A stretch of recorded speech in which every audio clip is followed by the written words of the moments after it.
నగదు రహిత లావాదేవీల లక్ష్యంగా రాష్ట్ర ప్రభుత్వం విశేషంగా కృషి చేస్తోంది. ఈ క్రమంలో అనంతపురం జిల్లా సింగనమల మండలం పెరవలి 100% నగదు రహిత లావాదేవీల గ్రామంగా అడుగులేస్తోంది.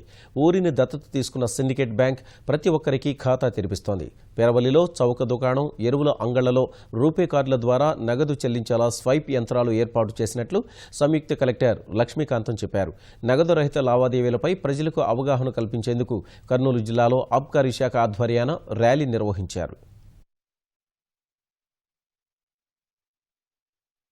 గ్రామాన్ని 100% ఆంధ్రప్రదేశ్లోనే నగదు రహిత లావాదేవీల గ్రామంగా రూపొందించడం జరుగుతుంది. భవిష్యత్తులో ఈ గ్రామాన్ని, పెరవలి గ్రామాన్ని 100% నగదు రహిత లావాదేవీల గ్రామంగా చేయాలి. ఎందుకంటే ఇప్పటికే సిండికేట్ బ్యాంక్ వాళ్ళు ఈ గ్రామాన్ని దత్తత తీసుకొని ఎన్నో పనులు చేపడుతున్నారన్నమాట.